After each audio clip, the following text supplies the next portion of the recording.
you like audiobooks or audio shows, check out a free trial of Audible. Just click the link in the description. This is Mindshock True Crime. I'm your host, Bruce McGuire. And Maxwell Powers. And Johnny Mills. And this is our long-awaited episode on the Jamison Family. Part 3. We covered this case, one of the most mysterious, about a missing family who gets discovered in the same spot that was searched years later. Bodies face down. Very mysterious.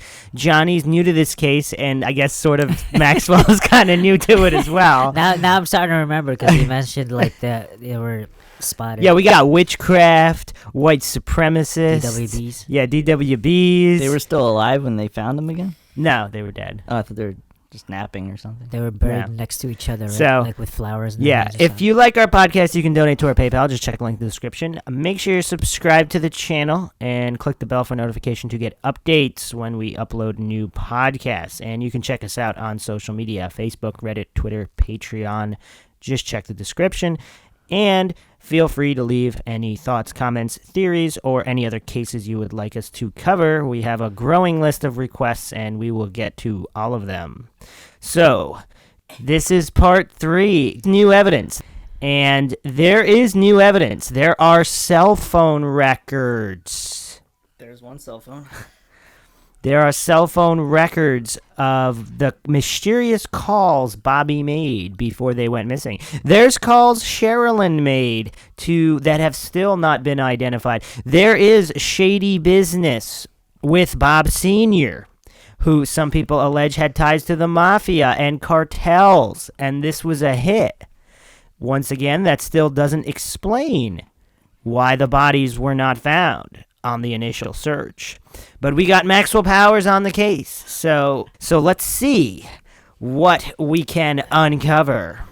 So we're going to examine the entire case again from top to bottom with a comprehensive timeline from before they went missing to after they went missing and to when they were found. We are going to examine situations and motivations of this family and their family and friends, some of which who act strangely. There was also a lawsuit between Bobby and his father over a gas station that he was supposed to have ownership in. There's a lot of weird stuff going on the sidelines. Is it relevant to them going missing? We shall see. So we're going to go over a couple of new theories using unreleased information regarding cell phone records and a couple other things. So the best article on this case is the Daily Mail article, which I will go over quickly. This was posted on July 22nd, 2014. Witchcraft, white supremacists, meth labs, or a family grudge. Inside America's most bizarre, unsolved murder mystery 5 years after husband, wife, and daughter 6 vanished in remote mountains. So, Bobby and Sherilyn Jamison vanished along with their daughter Madison 6 in October 2009. Their truck was found in Oklahoma mountains with $32,000 in cash, car keys, phones, and the family dog was locked in the vehicle close to death but survived. Remains found last November 3 miles away, face down and in a line. Police have looked into claims of witchcraft, meth use, a drug deal turned sour, white supremacists, accidental death, and murder-suicide. We're also going to go into the human trafficking angle. I know Maxwell, that's one of Maxwell's go-to theories in some of these dark cases. Authorities are no closer to finding out what happened. Family and friends who held a memorial for the family on Saturday tell Mail Online they are convinced foul play was involved. Of course, there's various rumors that this was some kind of murder-suicide. Either Bobby did it, Sherilyn did it, killed the daughter, killed themselves, whatever. But, yeah, the gun, Sherilyn did have a gun, but it was never found. So if it was a murder-suicide, unless, Maxwell and I discussed this as well, a hiker could have possibly stolen the gun and didn't want to report the bodies, or they did report the bodies. We don't know what's going on. The dog did it. That's your theory, Johnny? Yeah. Then locked itself in the vehicle. 5 years ago, Bobby Jamison, Sherilyn Jamison, and their 6-year-old daughter, Madison, mysteriously vanished. It wasn't until more than 4 years later that their skeletal remains were found on a remote Oklahoma mountainside, lying side by side, face down in the dirt, 3 miles from their abandoned truck. On Saturday, their loved ones held a memorial for the family. The modest but emotional ceremony may have given the family and friends a scrap of comfort, but it did little to end their torment. They still have no idea what happened to their loved ones on a case that has become one of America's most bizarre murder mysteries. So the family's bodies were found last November, but they were in such a bad state that an autopsy was inconclusive and shed no light on what had happened. Madison's dog Maisie, pictured, was the only survivor, and we went over the autopsy report in the previous episode. The list of reasons why the Jamisons could have been killed is dizzying. Was the tragedy linked to witchcraft, white supremacists, a drug deal gone wrong, a relative with a grudge with ties to the Mexican mafia, or did they stumble across a meth lab and pay the ultimate price? Or was it a brutal murder-suicide brought on by Sherilyn's crippling depression following the tragic death of her sister 2 years ago? And her sister died of an allergic reaction. So, I think it was to a bee sting. Is that right, Maxwell? About what? The 2 bee stings? What are you talking about? What are you talking about? Two bee stings? What are you talking about? They died because they had a T-O bee sting, not T-W-O. 2 bee stings. Allergic reaction. Okay, got an it. allergic reaction to a bee sting. That's funny. Where'd you get the stings? Two bee Maxwell's stings. Maxwell's hearing is going. This is not good. This is not good. You can't pay attention. Alright, And so you can't 2 hear. bee stings killed him. No, to a bee sting. She had an allergic reaction to a bee sting. Okay, got it. I don't know where you got 2 stings from. Got it. Oh man. So that's really sad. So that's what she had her depression from, or one of the main reasons. Others have said more simply they just wandered off, got lost, and died of hypothermia. The police have said they haven't been able to completely eliminate anything. Earlier this month, the medical examiner ruled their cause of death as inconclusive after the remains were found in November. What I truly believe is that they went up there, saw something they shouldn't, and were murdered by someone. Who that was, I just don't know. Connie Cocotan, Sherilyn's mother, but speaking to Mail Online, their friends and family said they are sure of one thing: their deaths were not accidental. There's no way they just wandered off and got lost, Sherilyn's mother, Connie Cocotan, told Mail Online. What I truly believe is that they went up there, saw something they shouldn't, and were murdered by someone. Who that was, I just don't know. The way their truck was left, it looks like it had been forced to stop by someone. Everyone around here knows there are lots of evil people in those mountains. It's where outlaws like Jesse James used to hide out. It's so isolated, I'm scared to go up there. Sherilyn's surviving son, Colton, 19, her best friend, Nikki Shenold, and Bobby's mother, Starlet, will all agree with Connie and believe the Jamisons were murdered. The family traveled up to the isolated Sandboy Mountains from their home in nearby Eufaula in early 2009, looking to buy a 40-acre plot of land. After a few years of living in a lakefront property, they made a decision to make a fresh start and move to the wilderness. On their first trip into the mountains in search of a suitable plot of land, they spoke to a local man who said the family seemed in good spirits. The next day, they loaded up their truck again, but this time never returned. 8 days later, their white pickup was found abandoned on the side of the road. Bobby, 44, Sherilyn, 40, and little Madison were nowhere to be seen.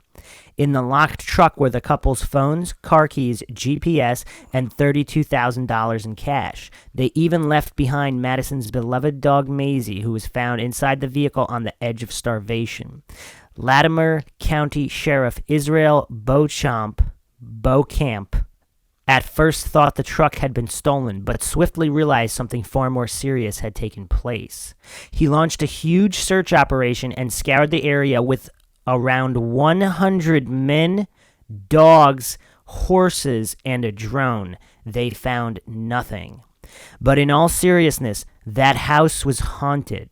I don't want to sound crazy, but whenever I went there, I felt a horrible presence. I would leave feeling so down and depressed. Nikki Shenold, Sherilyn's best friend, told the local sheriff's department. FBI agents spent months chasing down leads and questioning potential suspects, but agonizingly for the family, everything they tried led to a dead end. Since their disappearance, there have been no arrests connected to the case, and there are no suspects. Speaking after the disappearance, Sheriff Beaucamp summed it up saying, "A lot of investigators would love to have as many leads as we do.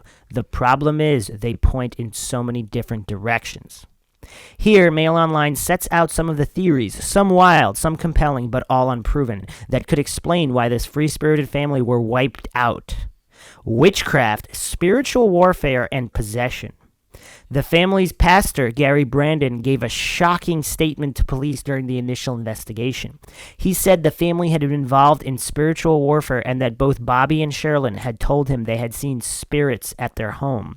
Sherilyn said the spirits of a long-dead family lived with them, and that their daughter Madison spoke with the youngest apparition. At one point, Bobby asked his pastor, who has since left the area and spoken to no one involved in the case, whether he could obtain special bullets to shoot the spirits. He later said he had consulted the Satanic Bible to rid the property of the evil presence. A witch's Bible was found in the house after their disappearance. Then bizarre messages were found scrawled on the side of the container the family had planned to move into, sitting outside their house. One read, 3 cats killed to date by people in this area. Witches don't like their black cat killed.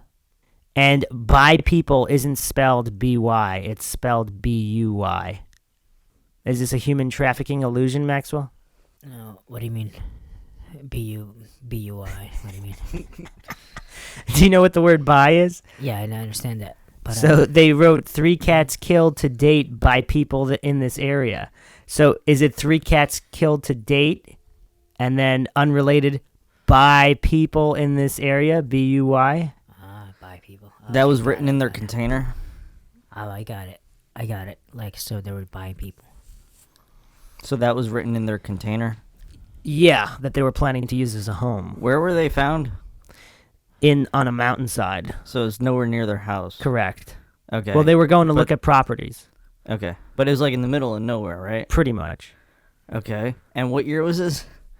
So if you were paying attention, this was October 2009 When they found him. when they went missing. Okay. And then they found him a year later. 4 years later. Oh, 4 years later. Okay. That's crazy. 4 years later. Supposedly they searched the area where they were found. And they were found like the father, the mother, and the daughter. Yeah, lying face Bones. down in a straight line. Straight line. Like Like a mafia style, like a Mexican mafia execution. as if they'd been there that whole time and somebody didn't just put it there after the Well, fact. we wouldn't know. Like We the wouldn't. bones, like how did they look? Was it messed Well, they up? were very decomposed, so the autopsy was inconclusive. But was it like a full skeleton that was found? We went over this in the previous episode. I think some pieces were off, right? 'Cause Yeah. Animals. So here's the container that says "by people." It looks like it's almost unrelated to the 3 cats killed. But that's on the outside of it? Like somebody spray painted Yeah. there. Yeah. Like somebody else could have done that? Someone just misspelled it. Someone. And Sherilyn's friend Nikki said that Sherilyn was into witches, and she was the one that wrote the message on the container referencing witchcraft to scare off neighbors poisoning their cats. Although we don't know if that's true. That's what she said. It looks like it just says "by people," B-U-Y people. Yeah, and it's also weird they had $32,000 in their car. Some people speculate that if they were meth addicts or they were just crazy or they just needed money real bad, they were going to sell their daughter into human slavery. And then something went wrong with the deal and they killed them. But there's $32,000 of cash in their car, so they didn't go through the car. I mean, it's kind of weird. They sold the daughter. They got the money, but then they somehow killed the person that was buying the daughter, and got the daughter back. Oh, and then the mafia sent out a hit on them, and something Maybe, yeah, happened because something like that. they went back on the deal. You don't mess with the mafia. Yeah, maybe. That's pretty But crazy they theory. killed the kid too, though, right? Yeah, they killed No, I mean, according to that theory, just Yeah, well, they the killed kid, all 3 of yeah, them. yeah. Yeah. the dog's the only one. That made it. Nikki, 41, who has put her life on hold for the last 5 years to dedicate her time to the search effort, said Sherilyn's neighbors had been poisoning their cats, so she wrote on the container to scare them off. Years before, we bought matching witches' Bibles. We put them on our coffee tables as a bit of a joke. That's what the police found. But in all seriousness, that house was haunted. I don't want to sound crazy, but whenever I went there, I felt a horrible presence. I would leave feeling so down and depressed, it's hard to describe. So in the locked truck that they found, there were the couple's phones, car keys, GPS, $32,000 in cash. That was in the locked truck. So they didn't take their phones with them, or the car keys, or cash. Kind of weird. I mean, even if you're just going to look at a property, wouldn't you take your keys and your phone with you? It seems like that was staged.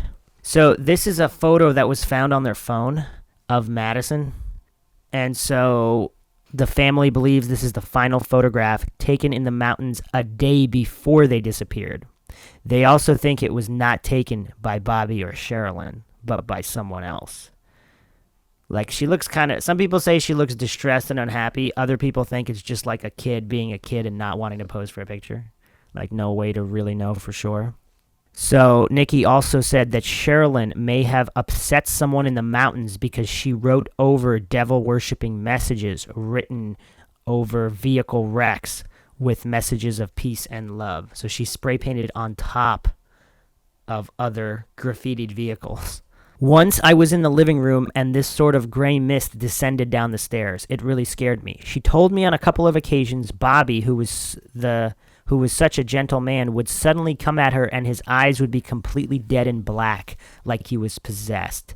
Nikki, who doesn't believe witchcraft was behind the deaths, added Sherilyn would leave notes around the house saying, "Get out, Satan," and stuff like that. It was her way of dealing with things.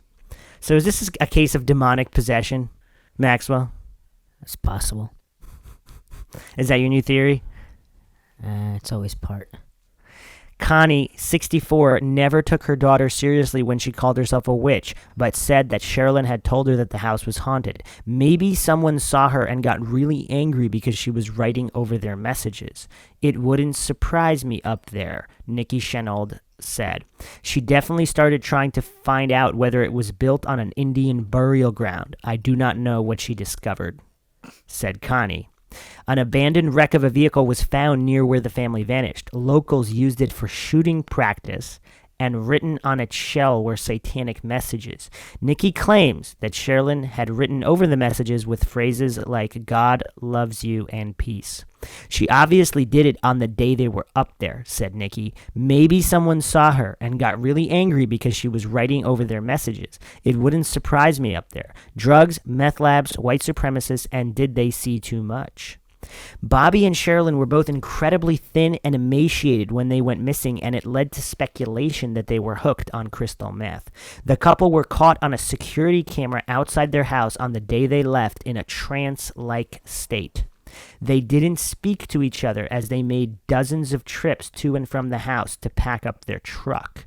From their behavior on the video, police suspected that they may have been on drugs, but after searches in their house and property, they found no evidence they were taking meth or any other illegal substances. Connie said they were not taking meth. There's no way. How could they have looked after little Madison if they were? They were good parents, and they would not have been capable of that if they were on meth.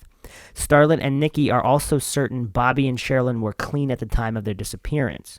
But the bag of money found in the truck also led to suggestions that the couple, who were struggling financially, died in a drug deal turned sour. Nikki admitted it was not inconceivable that they had gotten mixed up in some kind of deal to ease their money worries. She explained a few months before they went missing, Sherilyn's son Colton moved back to Oklahoma City to live with his dad. Prior to that, they had been getting child support payments, but they lost those, so they were struggling to keep up with the repayments on the house. It's possible they thought they would do some kind of one-off deal to get them back on track, and maybe that's what they were doing up there. When police went through the personal belongings the Jamisons left in the truck, they found Bobby's phone. On it was the final picture of Madison, taken up on the mountain. Neither Connie, Nikki, or Starlet believe it was taken by Madison's parents. In the picture, Madison is looking away from the camera. She looks unhappy, and she has her arms crossed. If that had been Bobby or Sherilyn behind the camera, she would not have looked like that. But if they weren't doing a drug deal, could the Jamisons have walked into one? The remote San Bois mountain range has a reputation for being a haven for meth labs, where criminals cooked up the drug miles from prying eyes. Starlet67 said, there are lots of them up there. It is well known. Maybe they stumbled across one of them when they were there and someone came after them. Connie added, I don't know all the details, but I can tell you Bobby has recently gone to police to report someone in the local area for running a meth lab. Obviously, that person is going to be very upset. Nikki said that after she launched her campaign to find out what happened to the Jamisons, she was contacted by an anonymous woman who made terrifying claims. The tipster told Nikki that she had been involved with a group called the United White Knights and that Bobby and Sherilyn were on their hit list. At first, Nikki was impressed by corroborating evidence but later dismissed the claim. Yet, she has not completely ruled out that other groups or cults who exploit the isolation of the mountains could be to blame. She said, I went up to those mountains about a year later, and near where the bodies were found, there were a line of cars parked with Texas license plates. When we got near the actual spot, there were a couple of gunshots. They sounded like warning shots to me. I don't scare easily, but that place really freaks me out. There is something not right about it. A family grudge and a link to the Mexican mafia. Bobby's father, Bob, died of natural causes just 2 months after the Jamisons disappeared. Prior to his passing, age 64, he had a long-running feud with his son. It came to legal action when Bobby accused his father of reneging on an agreement to give him half of the proceeds from the sale of a gas station he owned. Starlet explained, Bob used to get Bobby to work at the gas station. He even used to pull him out of school so he could help out. It was always on the understanding Bobby would get half the money from any sale. That didn't happen, so Bobby fought for his money, and it all turned a bit ugly. I don't want to turn Bob into some kind of a monster, but he did threaten the family. We had split up by that stage, and I moved in with Bobby and Sherilyn for a bit. There were a few confrontations, and we were worried, so I installed security cameras at the house. Is all this ringing a bell, Maxwell? Some of it. Connie also had concerns about Bob Sr. She said Sherilyn and Bobby were scared of Bob. He had a temper and he had money. There were also rumors he had connections to the Mexican mafia. That's what I had been told. The thing I find so strange is they never mentioned anything about moving out to the mountains to me. They didn't say anything. Sherilyn's son, Colton. Bobby's father was not the only person who seemed to have a grudge against the family. Police thought they had a major breakthrough when they discovered, not long after their disappearance, Sherilyn had pointed a gun at a man who lived with them as a boarder and forced him out of the house. Sherilyn has Indian blood in her, and this guy was saying he hated Indians and anyone who wasn't white, explained Connie. Sherilyn wanted to protect Madison, so she got her gun and made this guy leave. Officers treated the man as their real first suspect, but when they questioned him, he gave them an alibi, ruling him out of the investigation. Now, as we've seen with other cases, has this alibi truly been corroborated? Or was this shoddy police work? Johnny? Did depression lead to a murder-suicide? Could Sherilyn and Bobby, who both suffered from severe depression throughout their lives, had taken their own lives and killed little Madison? Or did Sherilyn, who had bipolar disorder, did not always take her prescribed medicine and sank into black moods, wipe out her family on her own? When police searched the abandoned pickup, they discovered an 11-page spiteful letter written by Sherilyn to her husband, dripping with hate and resentment. On top of that, her .22 caliber pistol had gone missing. Nikki tried to explain the letter away. She said it was her form of therapy. She would write things down when they came into her mind, and then she would move on. She loved Bobby. Colton lived with his mother, Bobby, and half-sister Madison most of his life, only moving in with his real father a few months before the disappearance. He noticed a dramatic decline in his mother's frame of mind in the weeks before he moved out. He said she was really down and moody, and would stay in her room a lot. He added, I did meet up with Mom a few weeks before they were missing, and she seemed a little bit better, like she was trying to turn things around. But the thing I find so strange is they never mentioned anything about moving out to the mountains to me. They didn't say anything. Connie explained how her other daughter, Sherilyn's sister, Marla, died in a freak accident in 2007 after she was stung on the tongue by a bee. Marla was not just her sister, she was her best friend as well, said Connie. Her death absolutely devastated Sherilyn. She would spend days up in her room. She was very depressed and had to take medication. It obviously caused a lot of strain on the marriage. They argued, but then all couples do. Starlet went further and said Sherilyn was a completely different person when she was experiencing one of her manic episodes. She said she became incredibly angry and spiteful sometimes. She was jealous of my relationship with Madison and of my relationship with Bobby. I would give anything to find out the truth, and I don't think this is over, but I have spent so much time searching, I just don't know where else to look. Nikki Shenold. The last time I actually spoke to Bobby was in April 2009 because she banned me from speaking to him on the phone. Bobby loved her and he suffered because of her moods. There was a time when I tried to get him and Madison to move away to Oklahoma City, but really I would never have wanted to split them up. They had their difficulties, but they loved each other very much. Bobby was not without his own problems, both physical and mental. He was in a terrible car wreck in 2003, which terribly badly damaged his back and left him in constant pain. Starlet said that and the problems with his dad left him depressed, but the family believed that moving into the mountains was a fresh start, a way of putting their troubles behind them. Did they get lost? After the bodies were found last November, they were sent away for months of analysis. Firstly, to determine if they belonged to the Jamison family, and secondly, to establish a cause of death. The family thought they would finally get some answers, but agonizingly, the remains were so decimated that the results were inconclusive. Bobby had a large hole in the back of his skull, but it was impossible to determine what had caused it. Officials began to suggest the family may have wandered from their car, got lost in thick woodland, and died of hypothermia. Now, how often do you think police want to kind of blame it on a natural cause situation, just so they don't have to investigate that much, or look stupid when they can't solve the case? Yeah, so what's with the hole in the head? I mean, that could be like a gunshot wound, right? Inconclusive, I guess. Can't really say. Yeah. Well, because if police kind of appease the populace by saying, oh, they just got lost out of hypothermia, then there's no killers to catch. So they kind of get off the hook from doing an investigation. I wonder how often that happens. Maxwell? Very often. Were they found like above the dirt or like semi in a grave or something? Or like underground? I think they just found them right on top of the ground, somewhat in a straight line. But Colton said that just doesn't make any sense. Bobby grew up in the country, and I mean proper country. He knew nature, and he knew what he was doing out there. No way would he have gotten them lost like that. Connie added, if that happened, then why were they lying face down and all together like that?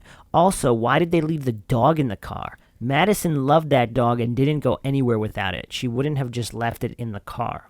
Starlet had desperately tried to believe the theory, but in her mind it just defies logic. She said, their bodies were found about 3 miles from the truck, but that's as the crow flies.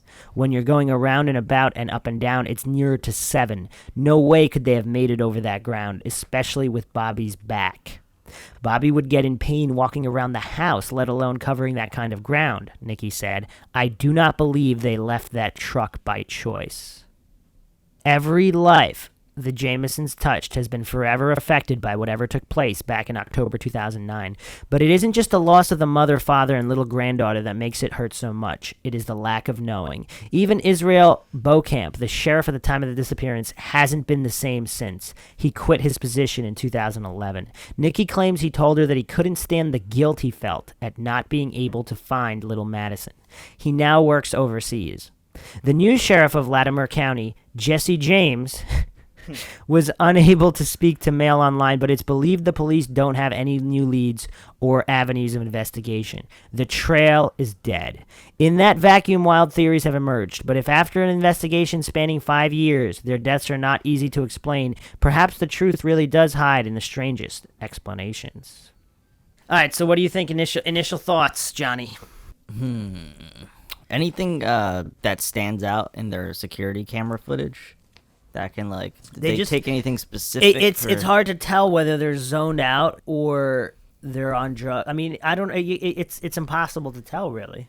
But is there anything specific? Some that people you can say notice that they brought from their house into their car? Some people say they were bringing the same bags in and out, but there were similar bags. There was also a bag that was missing. The police said that one of the bags wasn't found in the car. They don't know where it is. And then also, some people say there might have been a vehicle in the background. Hmm.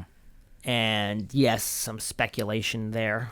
I was just thinking, like, with the money thing, I don't know. It's kind of random. Why would you drive around with $32,000? Well, if you're buying a plot of land in cash, you want to get a better price for the land. So they were definitely going out looking at property.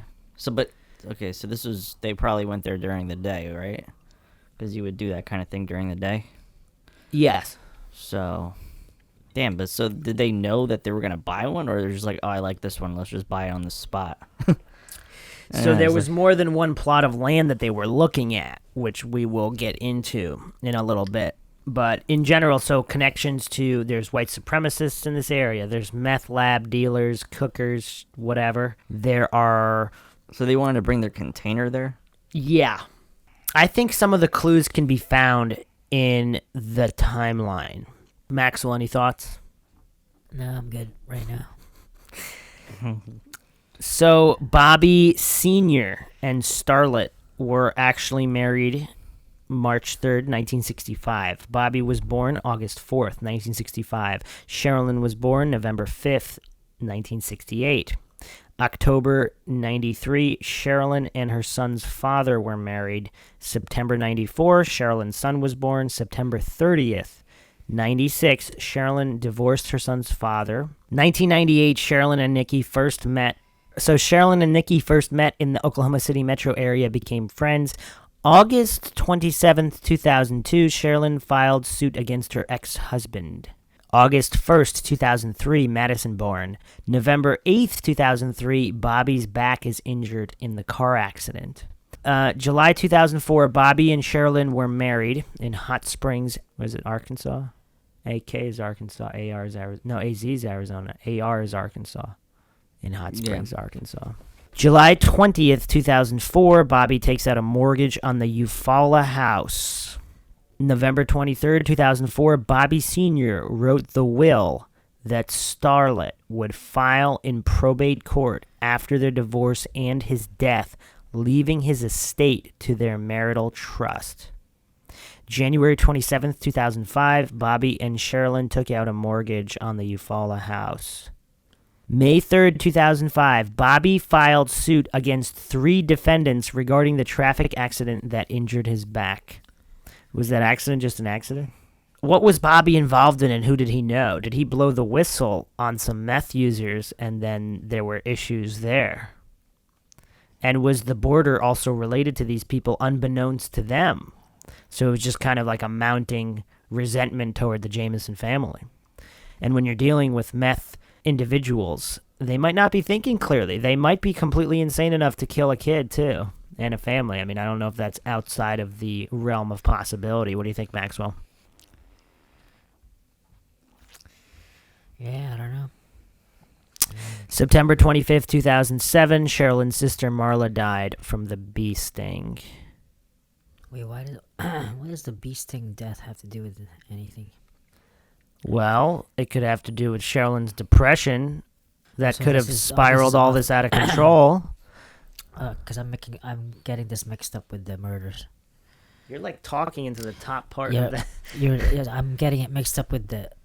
For some reason, I don't know why, but Angle the mic, because like your mic is like this, and you're talking like this. No, the other way. like that. Or is that good? I mean, that sounds good, yeah. And closer But to you, it's- so you don't have to but it's- always lean forward to talk. That seems uncomfortable. That's probably why you're never Yeah, talking but close it's, to it. it's right there. How is that? That's good. It's really good, right? Mm-hmm. Oh, so wait. So the bee sting girl. That's the daughter of the. I don't know who it is. Sherilyn's sister. Sherilyn's sister. Sherilyn is the one who died with Bobby and her daughter. And how long ago before before their disappearance? So if this was 2 years. yeah, It's 2 years. And supposedly people are, well, they're saying that she was depressed from that, and that's yeah, what that was a added to major factor of her depression. Now, if we're talking demons and ghosts, they do seem to attract themselves to depressed people more often than not. If you believe in such the. things. Yeah, got it. So what are the theories around this thing, like this bee sting thing? Well, there's no theories around it. She died from a bee sting, Okay. which caused Sherilyn to be depressed. I'm just going over the timeline. All right. So I just don't know I'm trying to think like what the relevance is. I mean, it's besides the depression. So like, if she was okay, got it. If she was depressed, and then you have this, if you believe in demons and stuff, and they get attracted to this depressed person and they kill him, or Yeah, it just seems like they have. or a lot I don't of know, problems. maybe it makes her decide on crazy things dealing with meth dealers, and then she wanted more meth or whatever. Was it proven that they did that? What? They were on like meth and all that stuff? no, none of that's proven. That's all conjecture. And there was Oh. no paraphernalia found in their house at all, which is So- which is unusual for people that are on meth and out of control. It's also unusual for them to have large sums of cash, because if they're on meth, they're going to use every dollar they have for it. So none of that's proven. That's all wild rumors and speculation. Some people say just because they look a little skinnier and more gaunt in more recent pictures, but I mean that people change over life. It doesn't scream to me like there's no circles under their eyes. They don't look bad. So to me that's not proof of anything. Yeah, it just seems like it's mentioned so much and makes it seem like they were, so I don't know, I thought. I mean, Bobby reported someone to the police for cooking meth.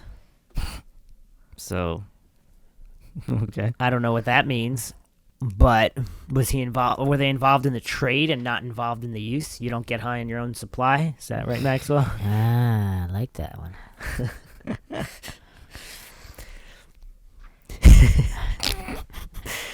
All right. So here's the whole family dynamic is interesting because there's a lot of weird stuff going on. On September 24th, 2008, Bobby Sr. filed for divorce from Starr. On October 27th, 2008, so just about a month later, Bobby Sr. wrote a new will leaving his estate in trust to Madison, specifically excluding Starr and Bobby Jr. Included simultaneous death clause named brother JJ administrator and brother AJ backup administrator. So that's kind of weird. So everything is left to Madison. Is Starlet gonna be okay with that, or is she completely insane enough to kill her own granddaughter? How old are these people? Why are they writing wills? Well, And Bobby changing them- Senior. Bobby Bobby Senior. Senior? His So father. Bobby's father's 40s. father? Bobby's 44. So his father's like 60 something. 60. Yeah. So he's still alive. No, he died 2 years or 2 months after. 2 year, whatever it was, 2 years or 2 months after. Got to pay attention, Johnny. So what's with the will? He I wrote a mean, new will at this point. the So the- something happened with him, and something happened with him and Starlet. Okay, Starlet Bob- is Bobby Jr.'s mother, I believe. Oh, Starlet. Yeah. Okay. Maxwell's got all these names straight. Just That's ask Bobby him. Senior's wife. Yes, Starlet. Yes. Starlet. They got a divorce. No. So he filed for divorce. Oh, okay. I don't. So okay. Now get ready. Are you guys ready for this?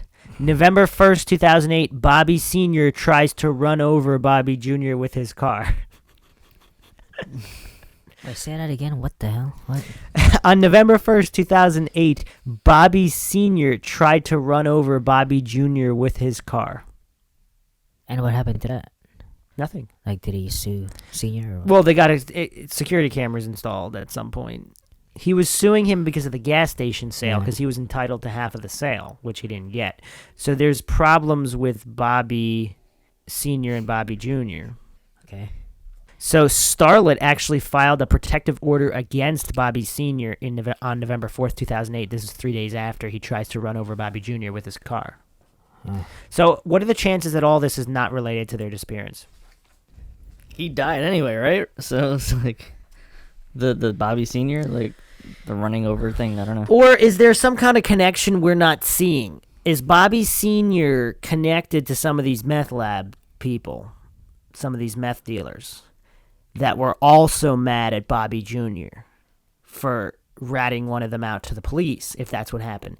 Is the border that she shot out with a gun, if he's some kind of shady criminal, because I think he was in jail at the time that they disappeared or something like that, does he also know these people? Like, what connects all these different avenues? They're spiraling in different directions apparently, but what if they're not?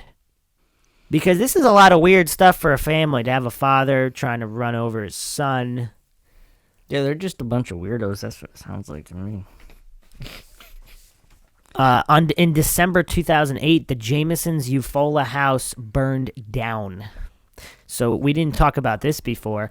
Was this arson? Was this an innocent burn? Like, what happened with that? There's not a lot of information on this. So what's the Eufaula house? That's the house they had before, I guess.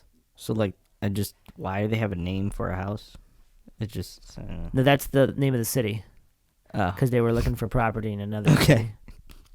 All right, so this is a different house. I'm not... Where's Eufaula? I'm not sure which house this is. I don't know, between like the ghosts and all that kind of stuff and And the witchcraft. meth and the bitchcraft. Maxwell's well versed in that topic. It's like, I guess that's just how they end up, just dead. And it's Well- like they were asking for it or something. Yeah, but you're not going to blame Madison for that. Like, she needs justice. First of all. Second of all, we don't know whether they were asking for it. Well, it could be complete. If they just went to buy a property and there were some crazy meth people there that were insane and just killed them, that they weren't asking for anything. That's not their fault. And even if this guy has problems with his dad, if it's the dad's fault, how is he asking for it? If your dad goes around trying to kill you, are you asking for it? Maybe, maybe not. We don't know the circumstances. Maybe I could not live in the same area. I mean, didn't you say you punch your brother in the face a lot? What if like something happened from that? He was asking for it. Okay. So Bobby Sr. was being sued for credit card fraud as well. February 27th, 2009. Arvest Bank filed suit against Bobby Sr.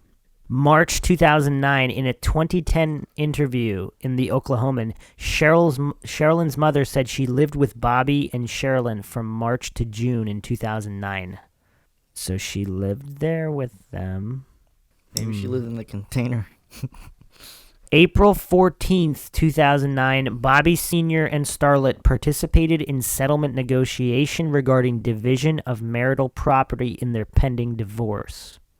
Maxwell, you've been divorced, right? Any thoughts on the whole process and how it can affect mentality and things? It can drive you crazy. Is that what happened to you? Is that why you can't remember anything? It's put a dent in my brain. Maxwell's lesson of the day: do not get divorced. Or is the better lesson: do not get married? What do you? Better to do meth. Oh man. Late April 2009, Bobby Sr. threatened Bobby and Sherilyn. May 1st, 2009, Bobby Jr. files a protective order against Bobby Sr. May 7th, 2009, Bobby Sr. served the protective order. May 11th, 2009, Bobby Jr. files suit against Bobby Sr. and Starlet over the gas station. So is this preemptive? Or it's not? Bobby Sr. threatens them late April. Then I guess that pisses Bobby Jr. off. He files for the protective order first, then files suit. Now, are you going to file a protective order? I mean, if your dad's trying to run you down with his car, I guess you would. But in general, normally when you sue a family member, you don't file for protective orders unless you really think your physical safety is in danger. What do you think, Maxwell? Do you think there's something to this angle of the case? There's something to anything. That dent is working.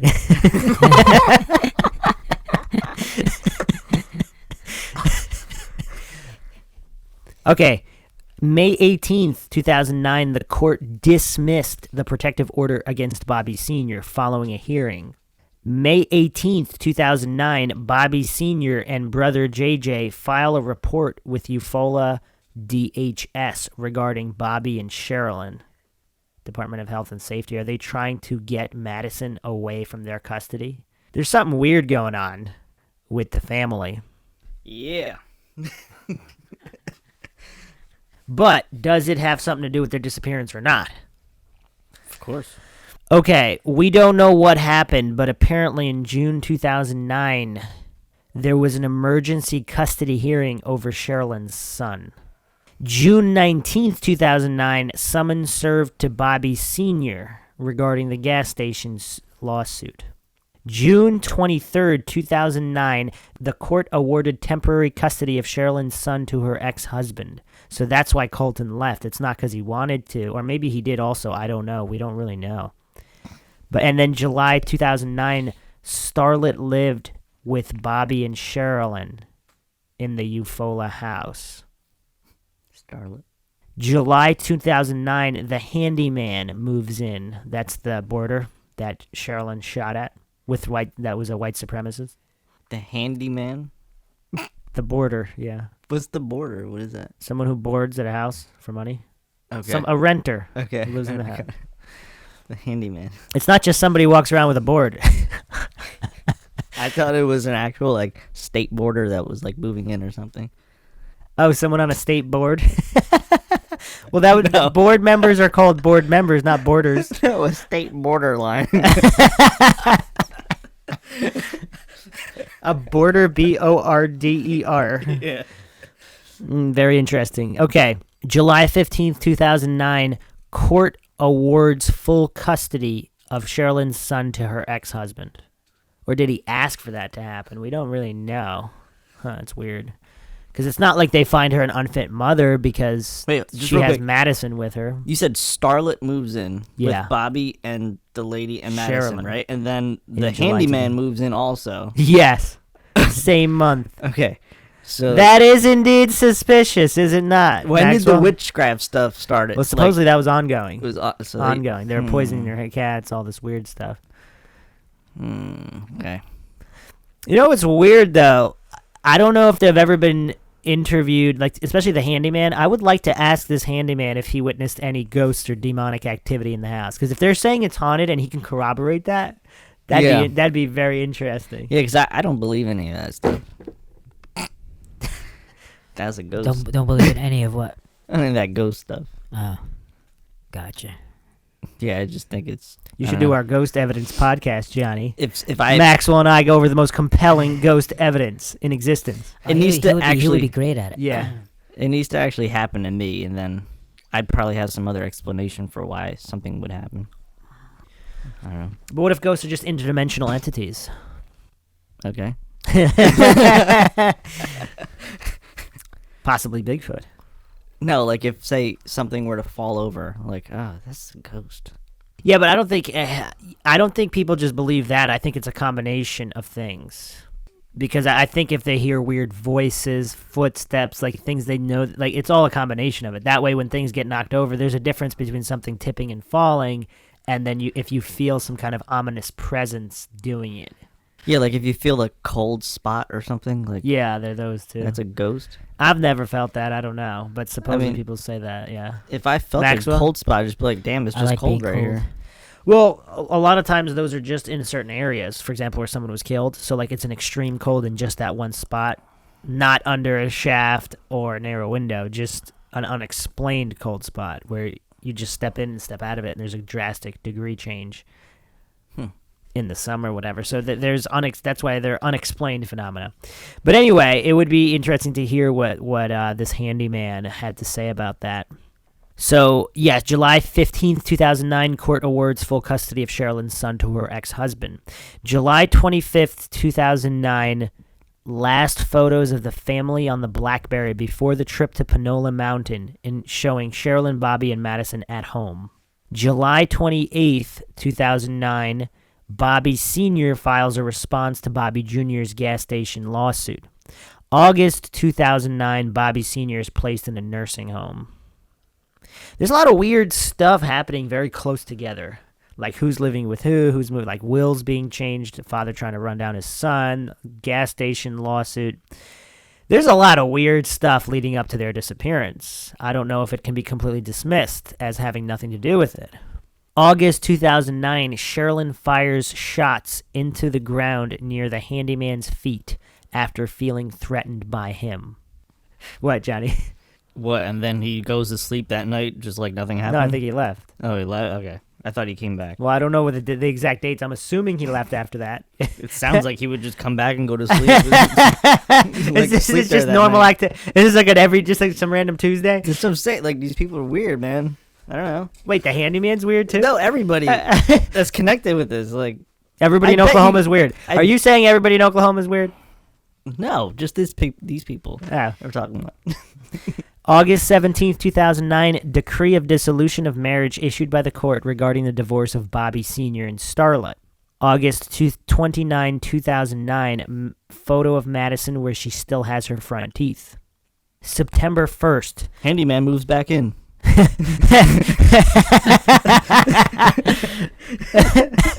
September 1st, 2009, Sherilyn's last visit with Nikki in Oklahoma City had just come from Starlet's and had her half of the $64,000 settlement from the land sale with her. So half of 64, 32. Yeah. So they sold some land. That's how they had the money. Or No, it was a settlement from the land sale. Starlet. Just come from Starlet's. Huh. Between September 1st or 3rd, Sherilyn is in St. Anthony's Hospital following a supposed suicide attempt. September 2nd, 2009, 3 photos taken on BlackBerry of graffiti on the shipping container in the Jamison's driveway. September 10th, 2009, Sherilyn released from St. Anthony's Hospital. Supposedly, in this September and this month, Madison's front teeth were knocked out when she was hit in the mouth by a swing in a playground accident at school. So that was the story. Again, I'm not sure that there was someone who witnessed that or what is alleged. September 2009, Sherilyn visited family in Ohio, according to the mother of Sherilyn's nephew. September 21st, 2009, Bobby or Sherilyn called Latimer County District at 1:57 p.m. September 28th, 2009, Starlet last spoke with the family. October 2009, according to phone records, Bobby spent over an hour looking into buying homeschool materials for Madison. So that's kind of weird. So September, she gets her teeth knocked out in school. There's something weird going on at school. Now they want to homeschool her. Or did they just feel the teacher wasn't being attentive enough? Or they didn't like the way the teacher talked to them when they asked about the incident or whatever it was. We don't know. October 5th, 2009 is the last call from Sherilyn's cell phone. October 5th, 2009 is the last call from Sherilyn's cell phone. It was not to her ex-husband, so we don't really know who it was to. October 7th, 2009 is the first trip to the mountain. The family bought gas in Porum, Oklahoma. 8:55 a.m. is a call from their home phone to an out-of-state landowner. 9:18 a.m., Bobby checks his voicemail. 9:19 a.m., Bobby calls an unidentified Eufaula number and spoke to that individual for 37 minutes. We do not know who this is. 9:26 a.m., received a call-waiting call from an unidentified Eufaula number and spoke for 31 minutes. Theoretically, this could have been a 3-way call all the way around. So this is right before they're going missing. So 9:57 a.m., call from home phone to a Muskogee cell phone number. 9:58 a.m., call from home phone to a Muskogee cell phone number. 2:41 p.m., Bobby checks his voicemail. 12:42 p.m., Bobby calls the church family and speaks to them for 11 minutes. 1:38 p.m., Bobby calls the landowners that live out of state, 2-minute call. 1:40 p.m., Bobby calls them back again for 2 more minutes. Is he just frantically leaving messages? Like, what's going on? 1:55 p.m., he checks his voicemail. 1:56 p.m., he checks his voicemail. If nobody called and he's on his phone the whole time, why is he checking his voicemail? I don't know. 1:58 p.m., Bobby calls an unidentified Eufaula number, 1 minute. 1:59 p.m., Bobby checks his voicemail. 2:02 p.m., Bobby calls back the unknown Eufaula number. 2:06 p.m., Bobby calls back the landowners. 2:07 p.m., landowners call Bobby, 3-minute call. 2:15 p.m., landowners call Bobby, 2-minute call.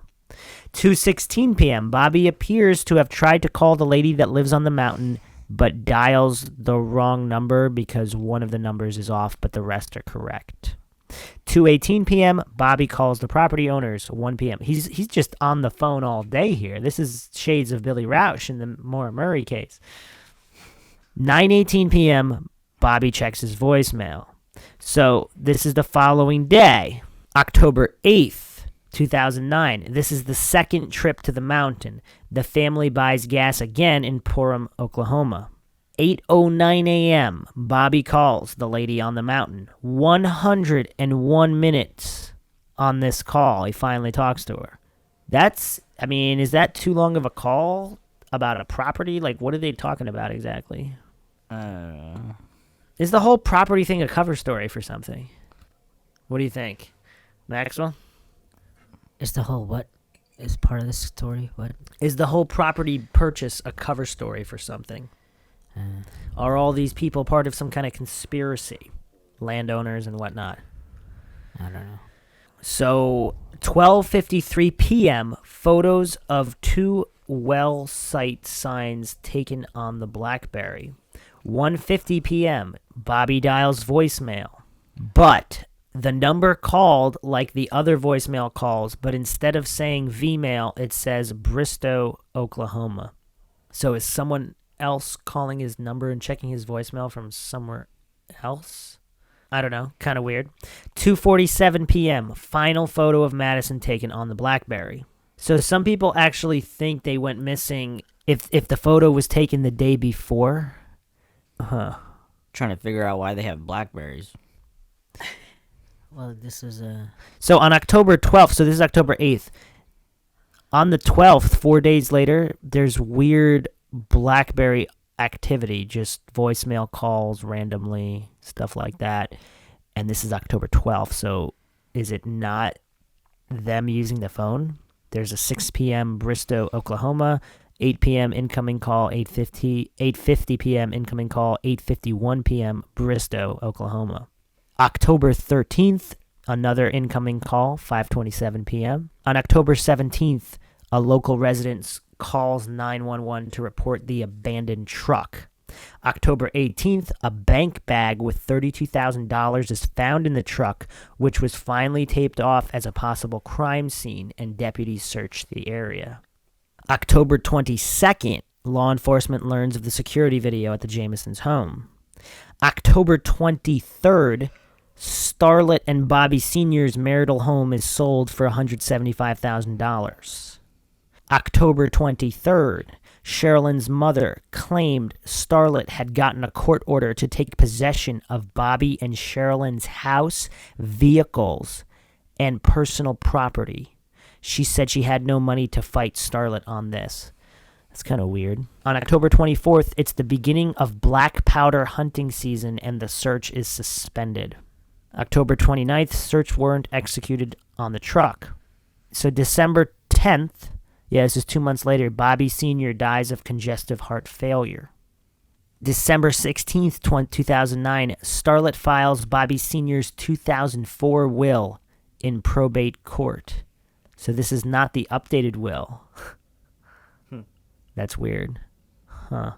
December 18th, brother JJ filed Bobby Sr.'s 2008 will in probate court. So they're filing different wills. And then there's a whole bunch of different court issues with this. And apparently Starlet is appointed the administrator of Bobby Sr.'s estate. And March 25th, 2010, the brothers filed affidavits renouncing their appointment as administrators. And there's a settlement, and Starlet controls his estate. She buys a new house in Oklahoma City for $111,000, April 9th, 2010. So March 26, 2011 is when Nikki claims that she took two private investigators on Panola Mountain and claimed locals fired warning shots. April 13th, 2011, Israel Beaucamp resigns as the sheriff of Latimer County. June 19th, 2011, Nikki bought Bobby's truck from Starlet. I'm guessing to have tests done on it. Who's Nikki? Come on, Maxwell. There's not like 100 people in this case. Nikki is Sherilyn's best friend. Oh, okay. There's like 6 people you need to remember that. So what's the significance of that? Because She bought the truck. Yeah. Possibly wants to do some testing on it. I don't know. If she's not satisfied with the police testing, I don't know. Starlet sells Bobby and Sherilyn's house on Lake Eufaula. Asking price for the real estate listing was $279,000. This was April 2012. Did it come with the container? I don't know. 279 must be a big house. June 26, 2012, Latimer County elects a new sheriff, JJ, the third sheriff in 4 years since the Jamison family went missing. They seem to be rotating sheriffs quite frequently. Does this have to do with the Jamison case? Is there some kind of weird meth lab influence on the law enforcement community? Is there a Hells Angels faction down there influencing law enforcement?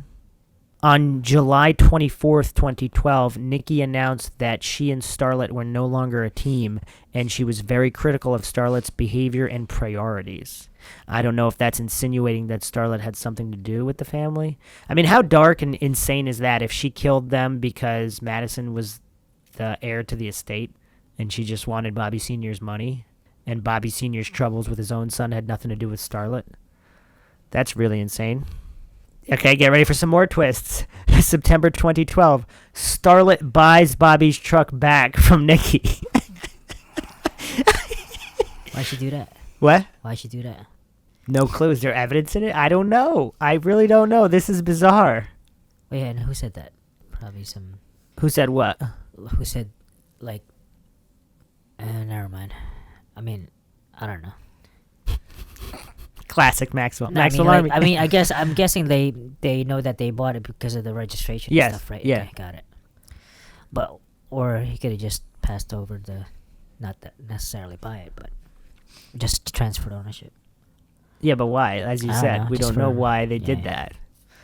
Did she just need money? I mean, it just doesn't make any sense. Maybe it was And drugs. possessed. If she's Oh, getting the like truck weird is haunted? feelings from it. Oh, yeah. man.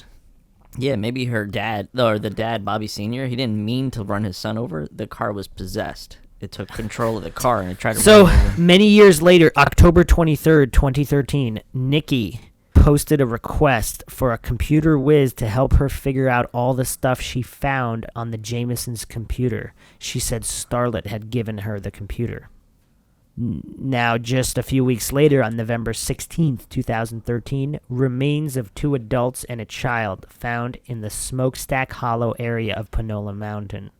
November 27th, an incident report released by the LCSO indicated that the remains consisted of 3 skulls, bones, bone fragments, shoes, and a bit of clothing.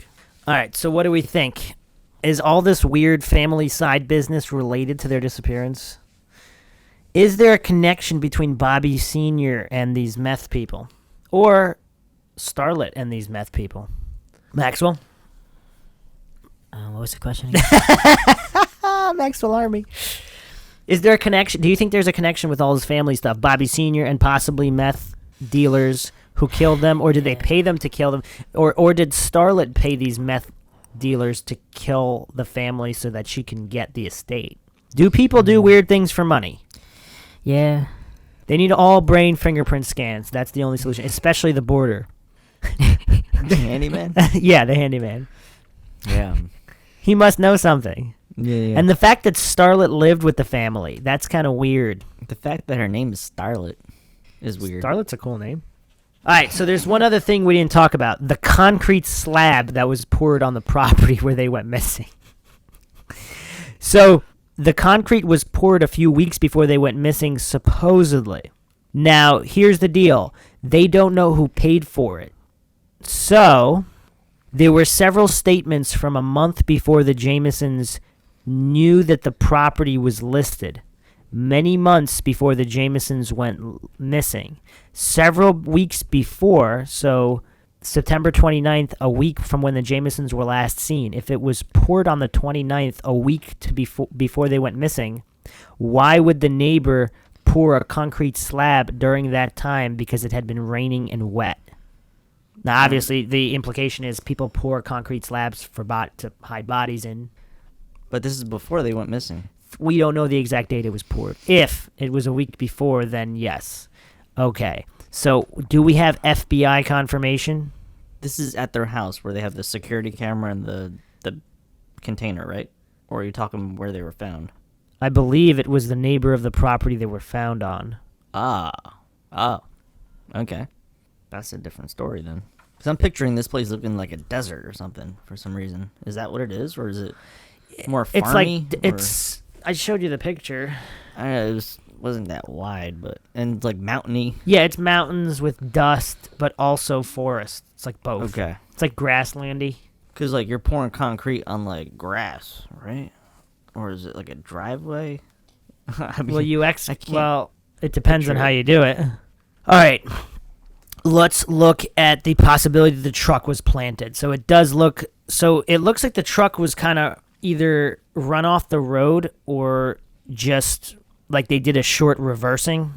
So if they were moving out of the way of someone else, or if the truck was parked by someone else quickly. So here's the other thing that's interesting. The family was looking at land in another location as well. So what if this other person wasn't even a landowner?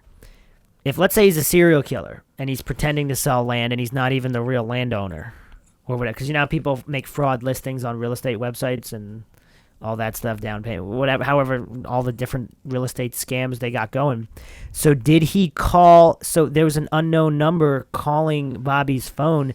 If he had left a voicemail the previous day, he would delete his own voicemail. Is that what the weird calls are to Bobby's phone? And supposedly this number is now disconnected. So was this some kind of a weird scam? But then why didn't he take the money from the truck? It's kind of weird. Unless he couldn't find the money in the truck. If it was like under the seat. I don't know. I still think he would have probably checked it. But something is weird. Something weird was going on that whole day. There's a lot of weird stuff. Did Starlet hire somebody to do this? And it's just a coincidence that Bobby Jr. is turning in meth dealers, right, to the police. And it's just a coincidence that the border was had some kind of white supremacist ties with weird gangs. What's going on here, Maxwell? Yeah, I have no idea. Johnny, theories? And what's with that by people thing? Like, there's no way she could have That's just spelled some misspellings. Really? You think But she had who wrote it? Supposedly Sherilyn, but we don't know. Wait, what? Why would she? She was trying to scare her neighbors that she's a witch. I mean, it doesn't make any sense. Maybe she didn't write it. I don't know. None of it makes sense. This is one of the most bizarre cases. That's why we're covering it. And where was that? Where was that again? Is that where? That's their house. That says by people. Yeah. Where they went missing, there were abandoned vehicles. Yeah. With satanic messages that Sherilyn supposedly. Wait, that container thing is their house? Yes. I didn't know that. Well, no, that's not their house. That was gonna be what they were gonna use at their house at the property they were moving to. Oh. They have an actual house. Yeah. That it was on the property of. But when she painted it on that was that on the property that they were gonna get? No, that was their property. I just answered this.